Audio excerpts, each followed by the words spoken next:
کیا میں آزاد ہوں؟ لگتا تو کچھ ایسے ہی ہے، میرا اپنے اوپر، اپنی ول کے اوپر کنٹرول ہے، یا شاید نہیں ہے۔ آئیے جانتے ہیں اختیار کے بارے میں۔ تو اس سے پہلے ذرا ریلیجس اسپیکٹ پہ بات کر لی جائے کہ ریلیجن کیا کہتا ہے۔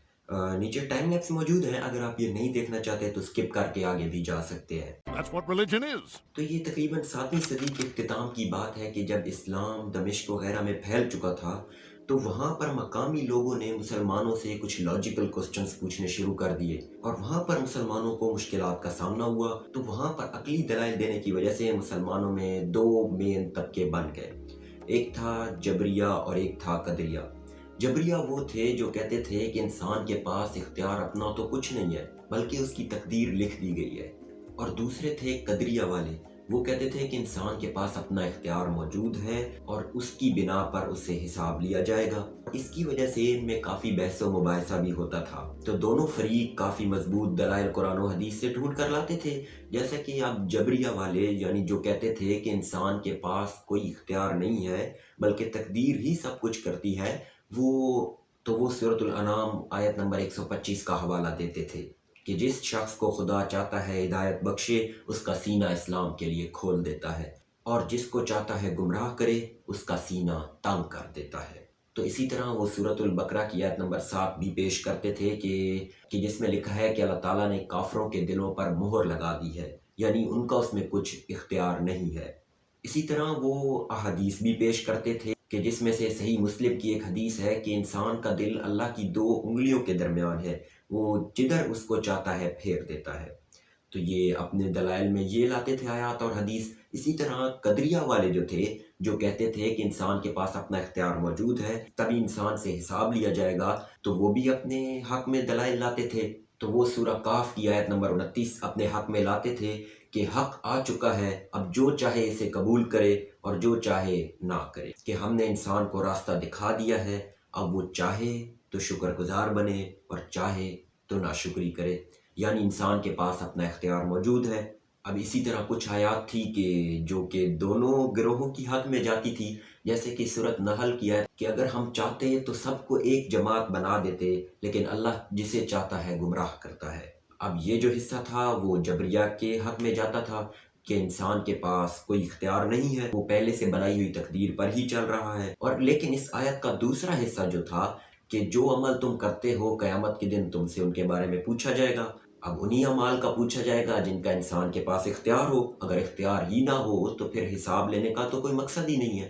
تو اس طرح کے بحث مباحثے اس وقت مسلمانوں کے درمیان ہوتے رہتے تھے۔ تو جتنا میں نے ریسرچ کیا اور دیکھا ہے تو مجھے جو سمجھ آیا ہے ایز اے اسٹوڈنٹ کہ انسان کے دو ایکشن ہوتے ہیں، ایک وہ ہوتے ہیں جو کنٹرولڈ ایکشنز ہوتے ہیں اور ایک وہ ہوتے ہیں جو ان کنٹرولڈ ہوتے ہیں۔ کنٹرولڈ وہ ہوتے ہیں جیسے کہ ڈیلی روٹین میں ہم جو کھاتے ہیں جو پیتے ہیں اس طرح کے ایکشن ہو گئے۔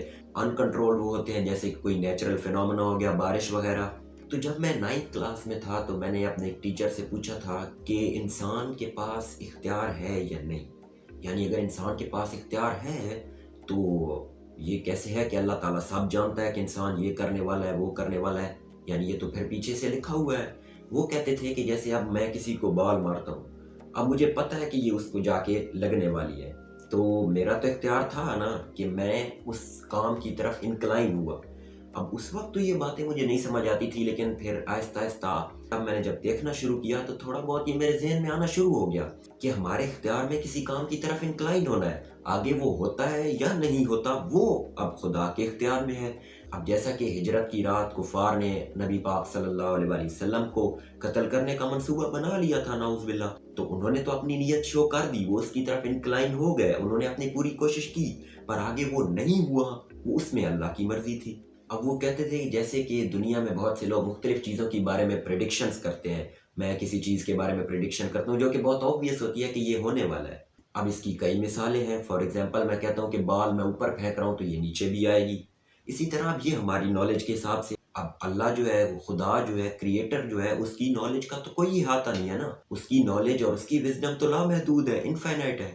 تو اس کے لیے تو سب کچھ آلریڈی جاننا پاسبل ہے. اب ہمارے دماغ میں یہ فٹ نہیں ہوتا، یہ علیحدہ بات ہے. اب علماء کو سن کر جتنا میں نے سمجھا ہے کہ ہمارے پاس اتنا سلیکٹو اسکوپ تو ہے کہ ہم جو کام کر رہے ہیں ان میں ہمارا اختیار ہے کہ یہ سیدھا راستہ ہے، یہ برا راستہ ہے. اب قرآن کی ایک آیت ہے کہ انسان کے لیے وہی کچھ ہے جس کے لیے وہ کوشش کرتا ہے، یعنی انسان کے اختیار میں ہے کوشش کرنا.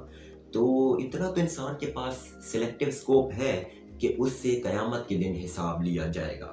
باقی قدریہ اور جبریہ کی بحث کے اور اس کے حوالے میں نے آپ کو آلریڈی بتا دیے ہیں. واپس آتے ہیں اپنی بحث کی طرف اور جانتے ہیں اختیار، انسان کے کنٹرول اور اس پہ مینیپولیشن اور اس کی ڈیفرنٹ ٹیکنیکس کے بارے میں. آج سے کچھ سال پہلے میں ایک سٹوری ڈالتا ہوں ایک پرٹیکولر انسان کی بریوری کے اوپر اور کافی اس کو پریز کرتا ہوں.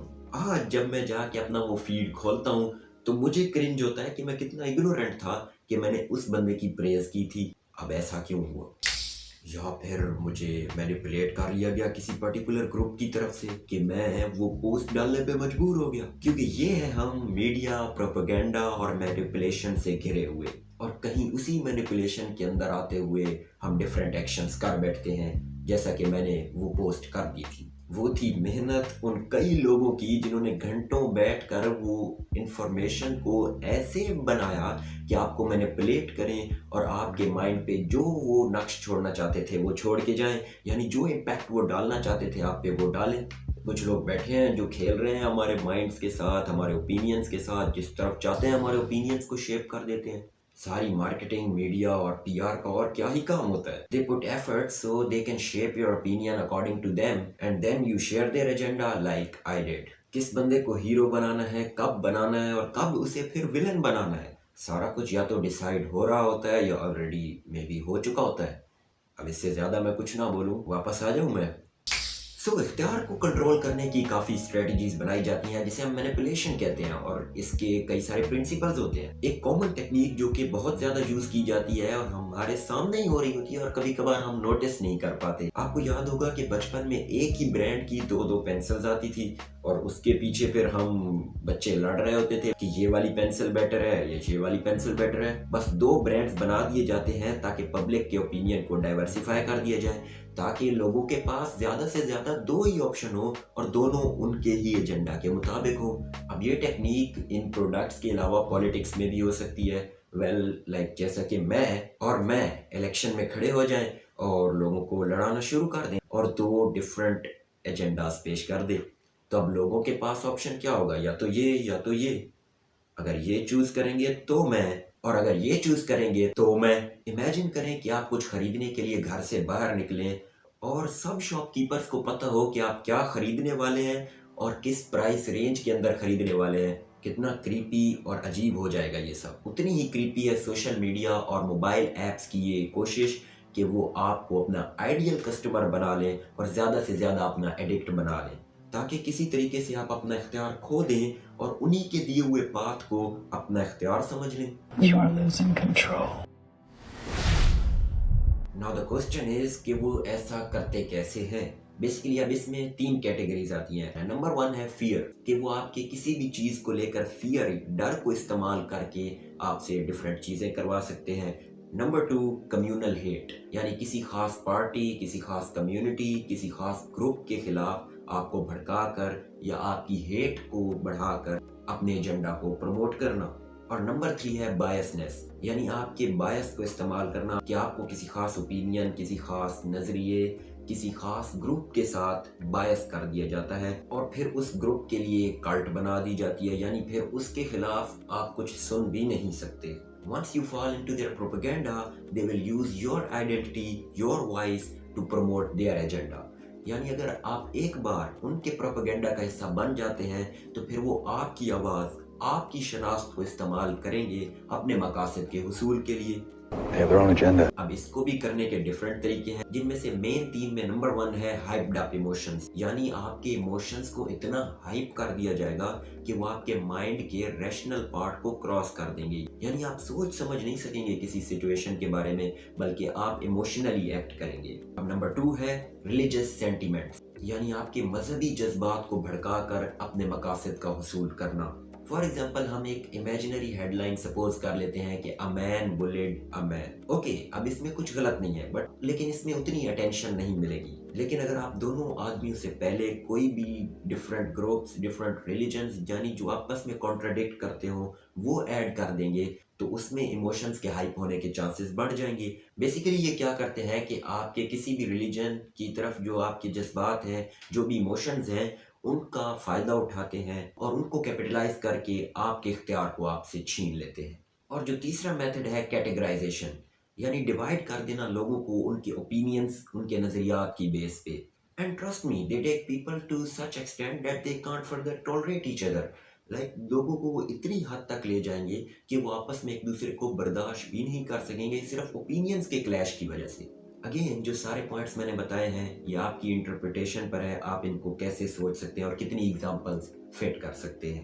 اب جیسا کہ ایک انٹرپریٹیشن میں لے رہا ہوں اور ایک ایگزامپل فٹ کر رہا ہوں کہ مڈ 20th سینچری کے اندر، یعنی 1930 کے آس پاس، جب خواتین نے، ویمن نے امپاورمنٹ حاصل کرنا شروع کی، یعنی تھوڑی فریڈم حاصل کرنا شروع کی اور خود سے کمانے لگی، تو ان کی فریڈم کے اوپر کیسے کیپٹلائز کیا گیا. تو وہاں پہ ایک سگریٹ کا برانڈ تھا لکی اسٹرائک سگریٹس. انہوں نے بیسیکلی کیا کیا کہ وومن کی امپاورمنٹ، وومن کی فریڈم، وومن کی ارن کرنے کی جو کیپیبلٹی تھے، اس کے ساتھ جوڑ دیا اپنے سگریٹ کے برانڈ کو، کہ یہ سگریٹس کو خواتین کے آزادی کے دیوں سے کمپیریزن کر دیا، کہ یعنی خواتین کے مائنڈ کے اندر ڈال دیا کہ اگر آپ سگریٹ پی رہی ہیں تو آپ ایک آزاد خاتون ہیں. اور آج کے دور کے اندر یہ تو کئی گنا بڑھ چکا ہے. اب تو ہمارے اوپر ایک ایک پل نفسیاتی آپریشنز ہو رہے ہیں، اور یہ نفسیاتی آپریشنز کرتے کیا ہیں کہ ہمارے ریشنل مائنڈ، ہماری سوچنے سمجھنے کی کیپیبلٹی کو کراس کر کے، ہمارے شعور کو کراس کر کے ہمارے اختیار کے ساتھ کھیلتے ہیں. نیور دلیس، جو بھی ہو، جیسا بھی ہو، کنٹرول، اپنا اختیار بچانے کی یہ کوشش اتنی آسان تو نہیں ہونے والی. ابھی تک تو یہی نظریات اور سوچ تھی میری. اور کچھ ہوگا پھر سے آ جائیں گے بات کرنے. ابھی کے لیے گڈ بائے، اللہ حافظ.